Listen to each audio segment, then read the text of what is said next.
Hello and welcome to Dialogue. Chinese Foreign Minister Wang Yi has been continuing a 35-year tradition this week by kicking off the year's first overseas visits with a trip to Africa. This year's trip brings the foreign minister to Namibia, the Republic of the Congo, Chad, and Nigeria. So what is topping the agenda of the diplomatic tour this year? How will China maintain and improve its good relationship with African countries? And how should China's presence on the continent be properly assessed? Join us for our discussion today, live from Beijing. I'm Gichinga.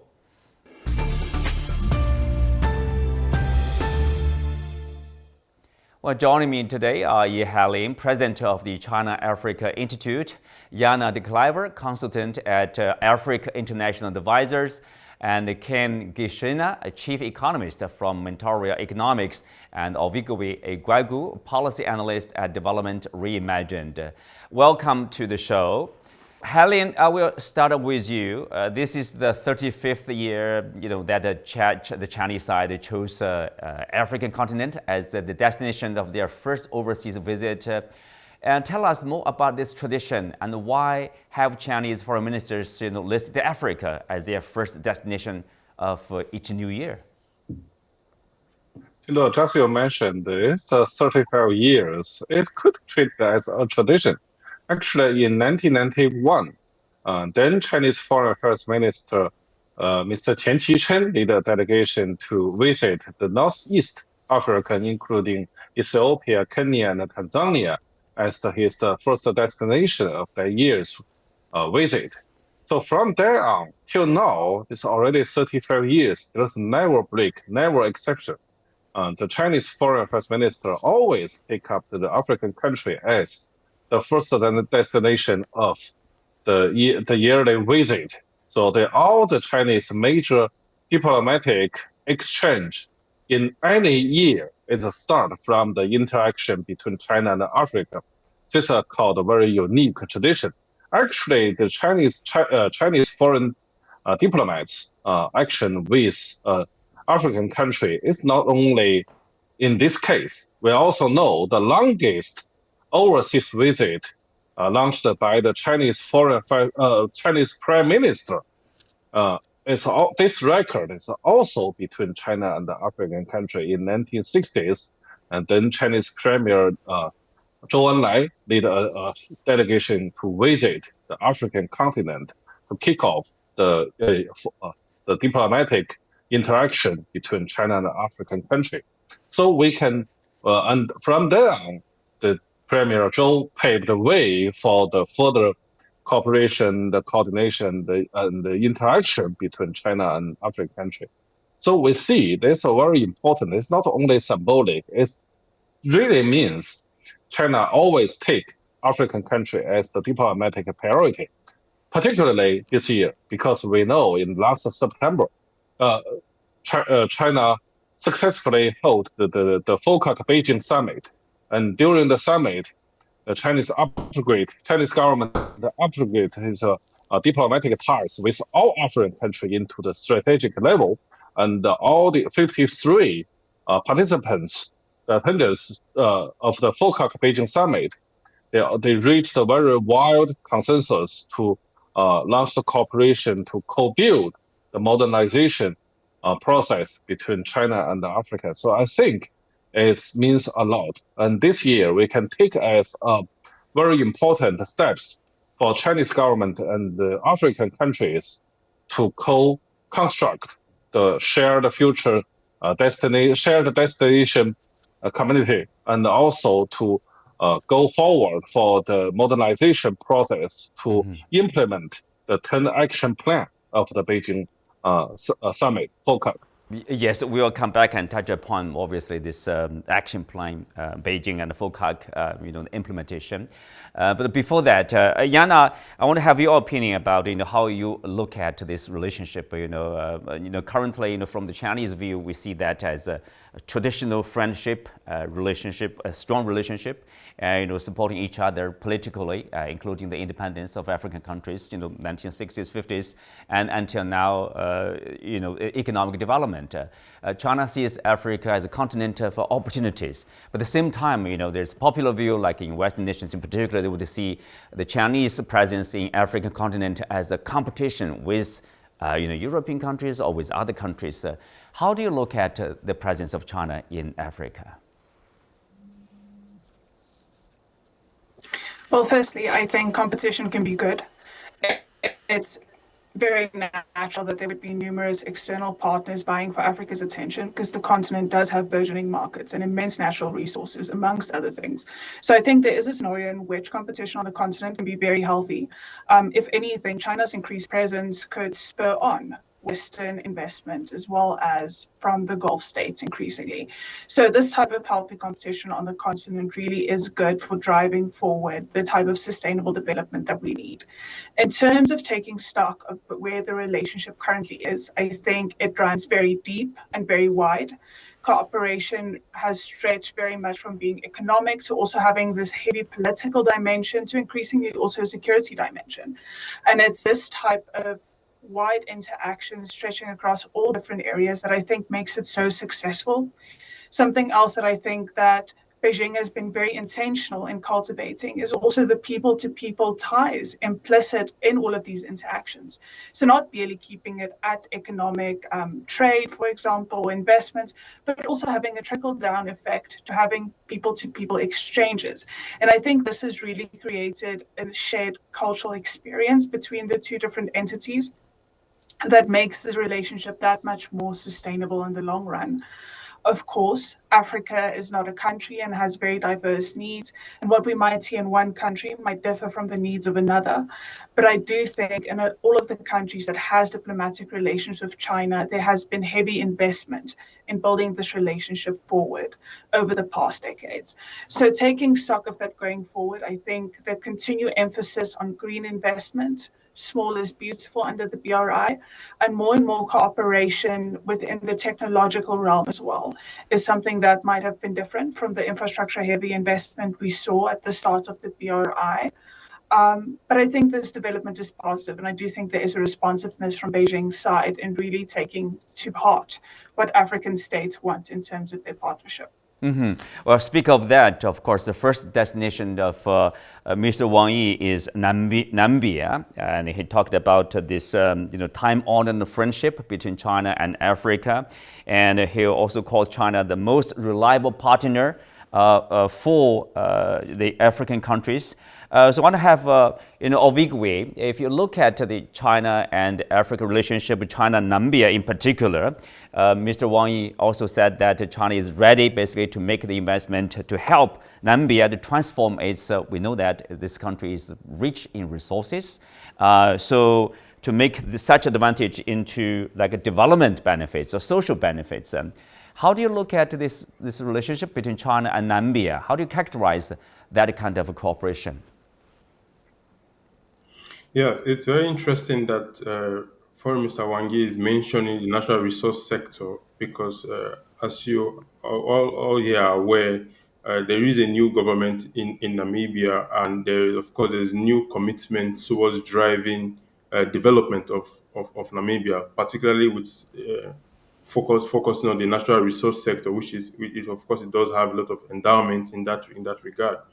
But something that is of course there's more emphasis on in the continent today, and of course, including in Namibia, is the emphasis on actually ensuring that natural resource beneficiation, improving not just both mining but also value addition, because the continent sees that as a way to get as much value out of the resource as possible. And China has shown that it's able to do that.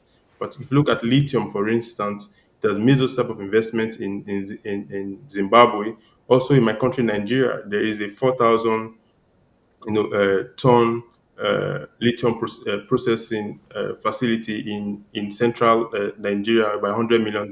It's used for installing that project. So if such value added refining is incorporated into the deal that China and Namibia will be working towards, hopefully, then we can see that Namibia will get more out of its resources, because China has the capacity to do that in several sectors, not just in lithium, in just about any of the strategic and critical minerals where Namibia can actually join in. Because remember, industrial chain linking of industrial chain cooperation rather is one of the core tenets of the Beijing Action Plan.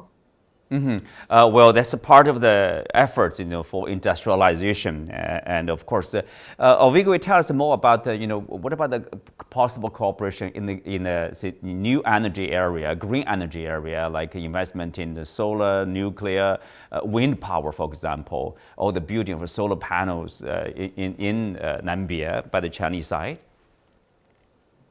Yes, of course.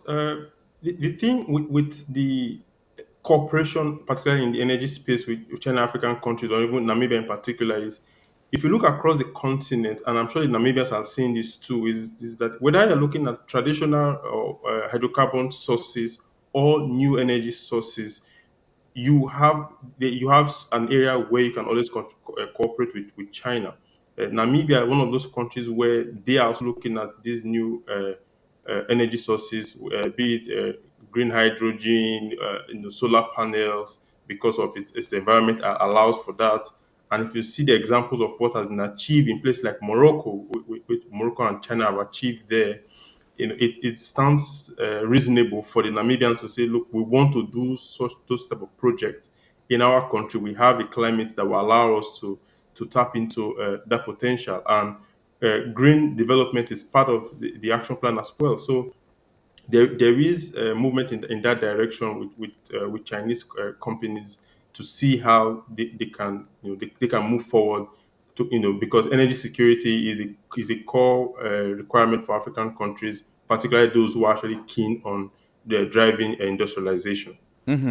Well, Ken, as Ovigwe talked about this industrialization, or common goals, between the Chinese side and the African countries, and this FOCAC, summit last year.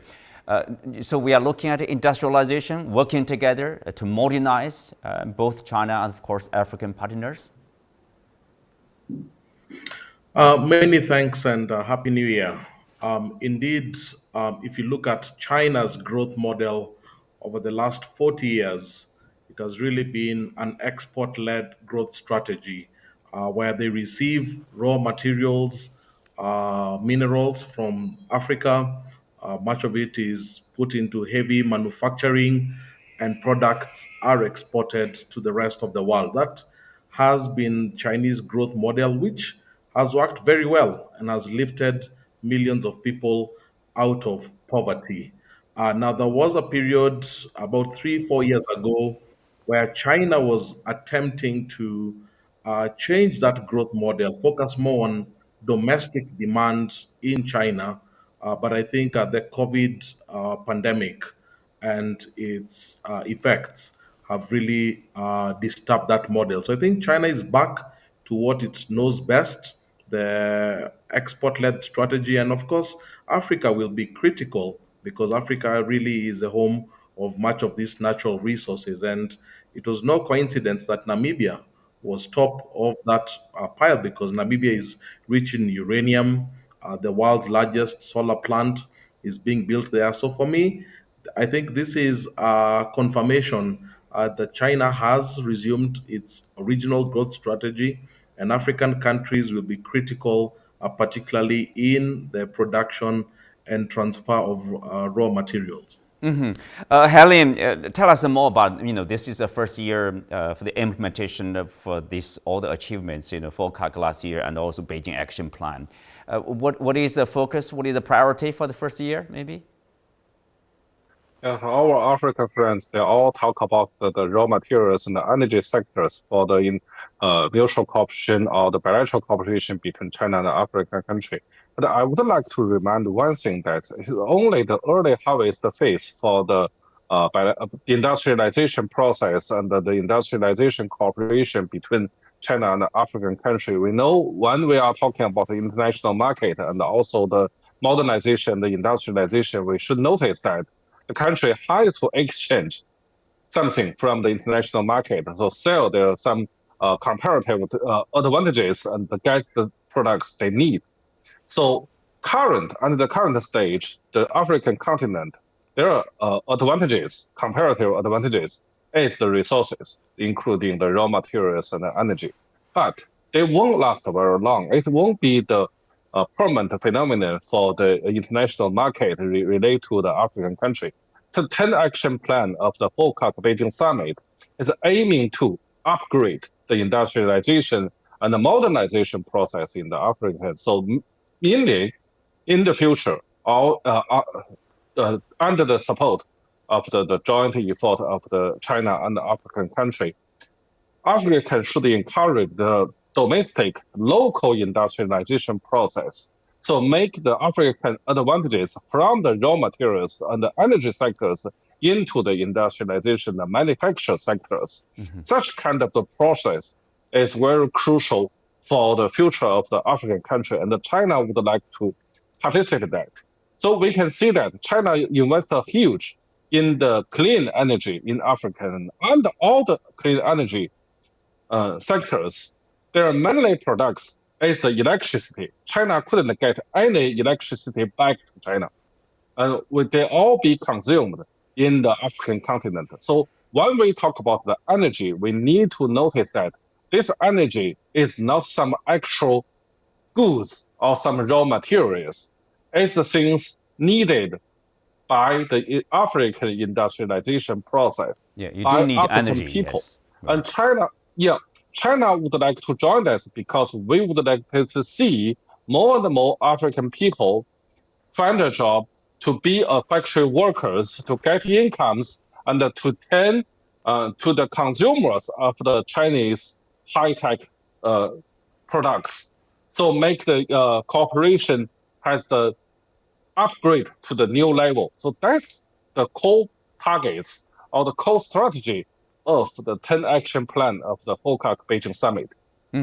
Well, Jana, of course, not only Namibia, also on a visit, of course, countries like Nigeria, Chad, and the Republic of the Congo. Tell us more about, as you said, different African countries have different needs and different priorities. Tell us more on that. So I think what oftentimes has been observed is that there isn't necessarily best way to predict exactly who will be included in these visits. However, I do think there is a level of intentionality towards the countries that was included this year. For the example, the Republic of the Congo, I do think this would be a very good space in which to expand the Global Security Initiative cooperation, as Beijing has also outlined it in their action plan. So understanding what security cooperation between China and an African state could perhaps look like in this context. Of course, I think we'll also see a continuation of the FOCAC 2024 themes in terms of green investment. Of course, within the context of Chad, last year we saw a signing of 6 MOUs at FOCAC, covering everything from energy, water, agriculture, infrastructure, of course, with key projects involving improving access to electricity and drinking water in the N'Djamena region. So, of course, this will be very much top of mind in understanding what the actual implementation of these different areas are going to look like, and also focusing on a trickle-down effect to go beyond merely political agreements on investments, but also something that will benefit ordinary citizens. So I think these types of conversation will be very central. And of course, with Nigeria is an immense market. As previously discussed, China's own internal economic shifts has led it to also increasingly seeking out new markets for its own products to go towards. The focus on electric vehicles, for example, within the Nigeria context can really find a space for further investment. And then we saw significant investments coming through last year, such as the Brass Industrial Park and methanol complex.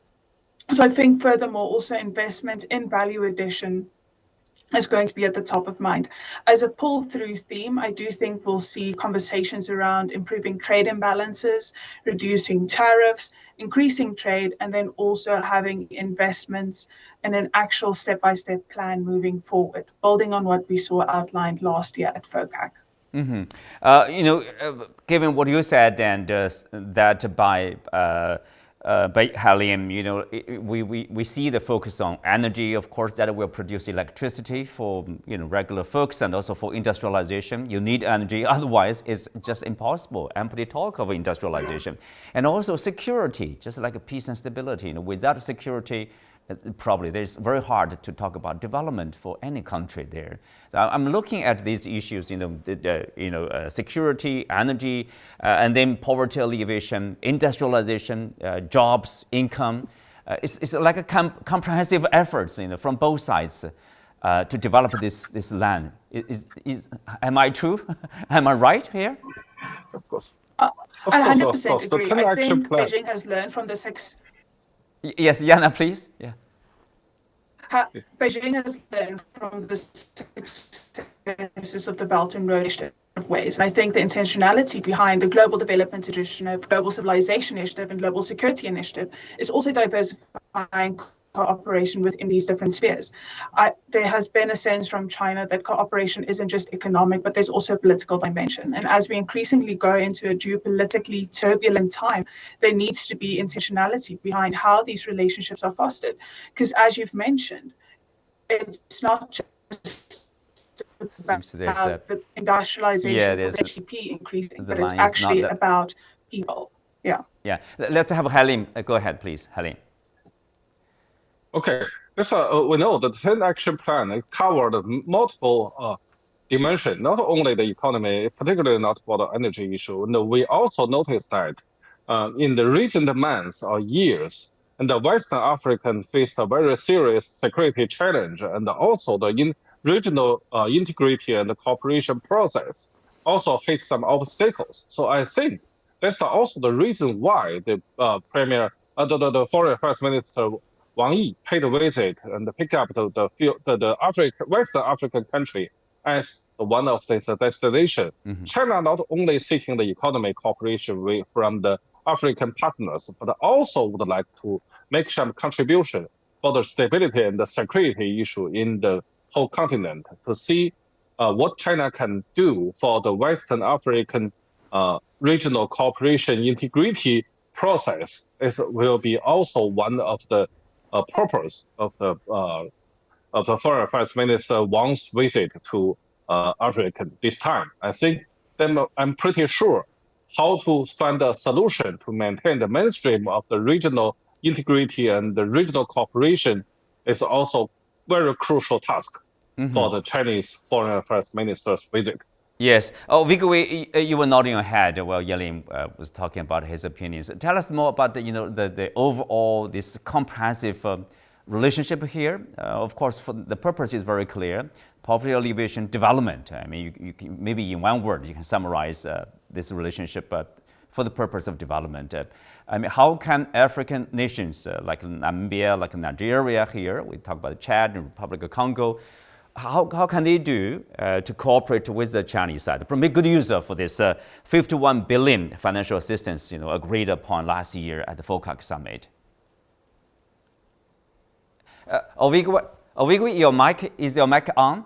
Yeah, please.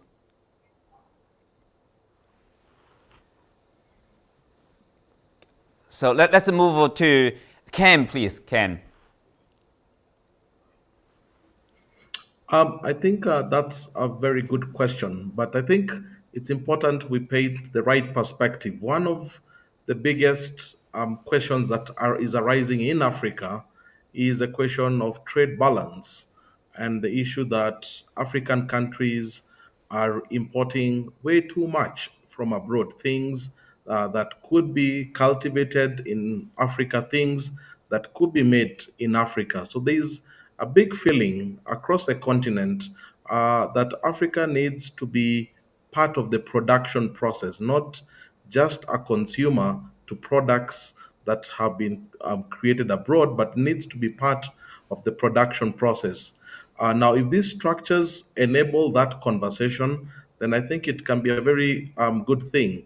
However, I think, as I said earlier, we are still in the original growth model of extracting raw material and re-importing products from China, from the West. So I think there's still a big conversation that has to be had within Africa in terms of Can Africa produce more? And what does it take in terms of the factors of production for Africans to produce more? Oh, Ovigwe, are you back? Yes, can you hear me now? Yeah, yes, I can hear you. Go ahead, please. As Ken mentioned, how can African countries participate in the process of basic industrialization, produce things that can be exported to other parts of the world, including China? Yeah, so several people have made very good points, but one of them, which I think is very crucial, is the factor of energy. Energy poverty is one of the main challenge to Africa's industrialization, and that's why emphasis on improving industrial, particularly base load, so that this industrialization and tying that with energy access is very crucial. And then, of course, African countries, some of them now can today take advantage of one of the provisions of the action plan, which is the duty-free access, which has also been given. But more long-term for the overall, I think the continent needs to work more closely, looking at what it has in terms of resources, exporting value added uh, resources, of course, and then putting back that profits from that and those exports into driving growth of course, in other sectors. So this is very, very crucial. Then lastly, the security angle of it as well, because even though you might have the energy, you might have a ready market, if you do not have a stable political and security environment, that is going to be a challenge. And we need, as a continent, to work with partners to ensure that the security environment is conducive. Already, we are seeing some of those efforts being made in the West African region to try and solve those problems with growing partnership with China and other partners as well. Well, Jana, lastly, what does it take for an African nation, may say, to be able to produce and manufacturing? Then they can, do trade with neighboring countries, with countries beyond African continent. So, in that process, you can have value-added products. So you can increase your income, and people get a better livelihood. I think a lot of these challenges are also contextually based within the different development regions.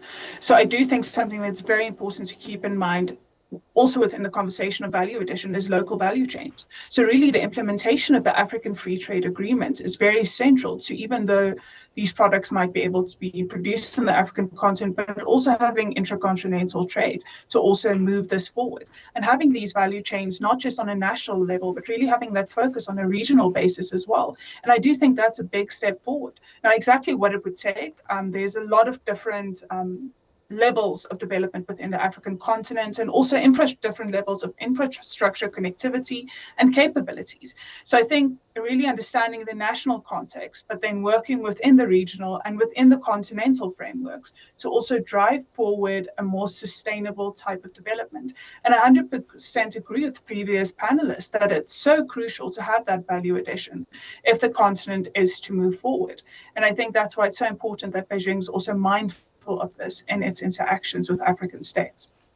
Well, of course, China is also imposing, practicing these zero tariffs to 33 African countries starting from December 1st last year. Hopefully that will also benefit the development of many nations there.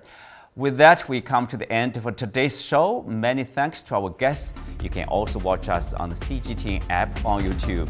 Thank you for being with us. I'm Gichinga. See you next time.